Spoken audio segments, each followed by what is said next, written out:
What is up, everybody? Nibori here. Today we're going to be going over some changes that I think that Dekker should have used while she was actually in Paragon, but also maybe one of these other groups that are making a Paragon predecessor is going to pick up some of these ideas, or maybe work on something to help her kit a little bit further as she is a support character. Now, if you know me, Dekker was one of my favorite characters, and I played the crap out of her, even with crit builds. Alright, you can be like, damn, Nibori, will you chill with those crit things? I'm like, damn, son.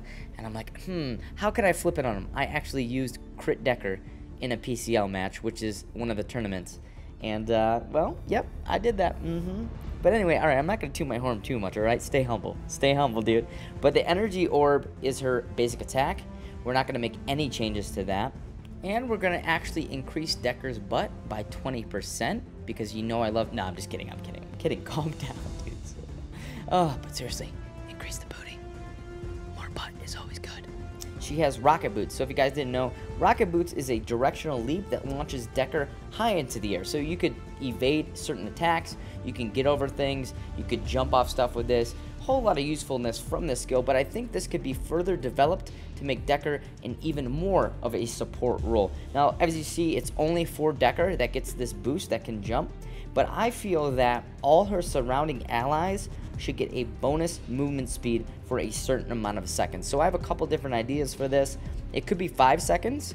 Now it ramps up, you know, you level her up. She gets a 1 second boost, 2 second boost, 3 second, and 5 second boost for her surrounding teammates. That gives them a movement speed of, I'm not quite sure what the percentage, maybe 25%, something like that. And as you level it up, it gets you a further increased on that percentage of movement speed, which would be really efficient for the team and actually throw back something extra to your team rather than just helping her get away as an escape. Now, this movement speed, if it does end up being a 5 second thing, I'll have it degrade. So if it was 5 seconds, every second that this skill is activated, the percentage of the movement speed is reduced by a certain percentage. So say maybe 10%. You get less movement speed the longer that this skill is activated. So I'm thinking if we do have it be 5 seconds long, you get a movement speed, that it degrades over time. So say you have 5 seconds, right? You pop it. You got, let's just throw a number out there, 40% movement speed. Every second, it's going to degrade by 10%. So you get an initial quick burst, but then it slowly slows down as the duration of this ability ticks down. So it's not too overpowered in the sense that you're running at 40% speed. That's just the number I'm throwing out there, 40%. I don't know if that's, give or take, going to be good or bad, or it needs more or less. Let me know in the comments below what you guys think about anything that I talk about here. And these are just ideas that I have that I'm kind of just throwing out there as a community, just some extra stuff for you guys to think about and maybe ponder about stuff and maybe say, maybe that should have been like that when the game was out. Or you're like, damn, Nibori, I don't think you're right. But let's have a great conversation about this. This is just some ideas that I'm throwing out there. But if that is the case, like I said, 5 seconds, it's going to degrade. Or it could be a 3 second, say it's 3 seconds of 40% movement speed, and then it goes down from there, but it doesn't degrade. So what do you guys think? 3 seconds that doesn't degrade, or a 5 second movement speed that degrades every second? I don't know. Could be cool. Now, her Stasis Bomb was pretty finicky later on, as you see in the other videos, and if you guys did play Dekker, that sometimes her stun, when you actually hit somebody, it didn't stun them. It glitched out or something, and you're like, damn, that actually hit, but it didn't stun. Now, I'm not really changing anything to her Stasis Bomb. I just want this to be more consistent and actually stun when it's supposed to stun. I think that Epic Games didn't really figure out how to fix that or something of the nature. They did say that they were working on it, and they never actually got a chance to fix the consistency of her Stasis Bomb, so that's pretty unfortunate. I do want it to act as it used to. I think that it was very well. What do you guys want? Here's my question. Do you guys like the fact that it would bounce? I know they changed that where it would bounce and you could actually make a bounce shot. Or do you want it to explode on contact with anything? I could go either way with this. The bouncing mechanic could be pretty cool. You could bounce it off walls and stuff like that. But I think it could be more of a precision shot if you actually explode on contact. So it's up in the air. I'm 50-50 on either one of those. Let me know what you guys think about that one.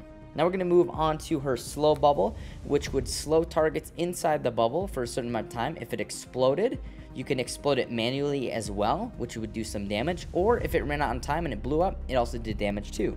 But we got a couple different options for this one. We could leave it the same, You know, it gave a little bit slow while they were in there. Or we can have it do a couple different things. I have a couple different ideas. So it could either lower the defenses of the enemy that is inside of it as well as a slow. Reduce the slow amount, but lower the defense on enemy characters that are in it. We could have it increase our current characters, our teammates that are in the bubble's defense and slow enemy targets too. Also, we could have it so if you capture someone in it, right, you put the bubble on somebody, there is a residual effect.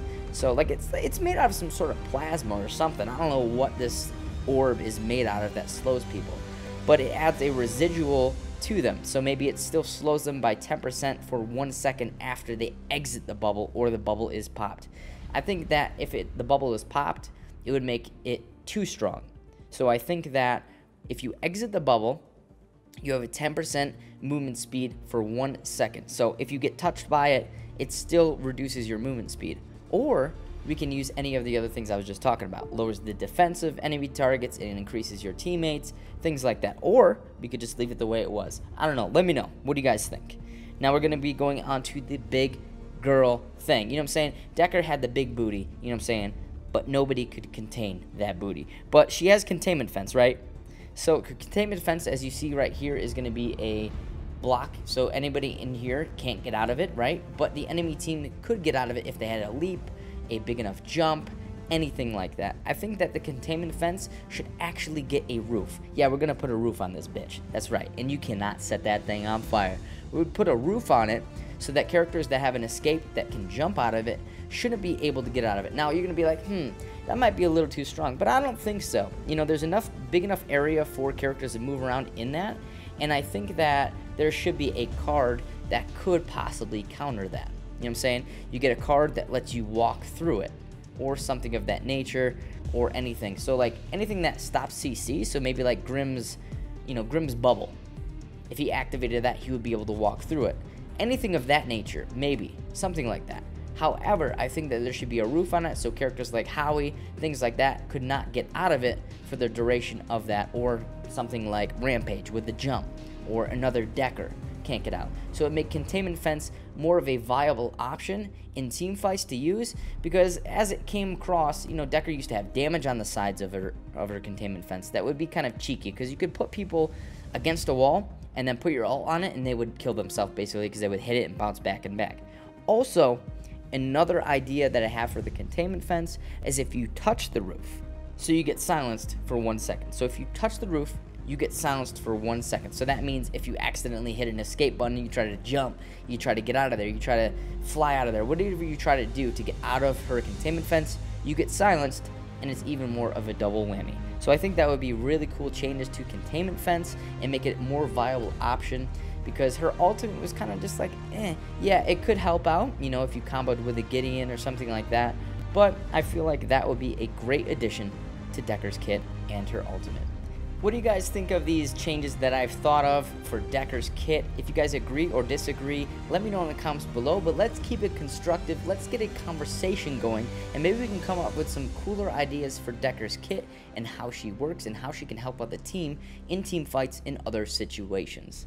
If you guys enjoyed this video, be sure to drop a thumbs up so I know to make more content like this. I'm going to be trying to go through almost all the characters so we can get these kits reworked. Some of these characters are going to have more reworks than others because I kind of like some of the characters' kits, and some of the characters' kits were really strong but need some dumbing down or something of that nature. So if you have any ideas of other characters that you want me to go over in the next video, let me know in the comments below, and or other ideas that you guys have for Dekker. If you guys haven't seen the previous video on Grim.exe, go on over and check that bad boy out. It sure will be in the video here at the end that you guys can pick. And be sure to hit that subscribe button if you guys are new. Also, remember to hit the bell icon so that you guys are notified when I post new videos. YouTube's doing this thing. They've done it for a while, but I know a lot of you guys have not been notified that I've been posting videos, and that's because they added this new feature, which is the bell, which is kind of damn annoying, because in my opinion, if you subscribe to a channel, you should get notified about their videos being uploaded. It makes absolute no sense. So be sure to click that bell icon. And if you guys want to see me play live, I play live every day at twitch.tv/gamersfitnessgroup. And I will see you guys in the next video. I hope that gold and CXP is always in your favor. Peace out, baby.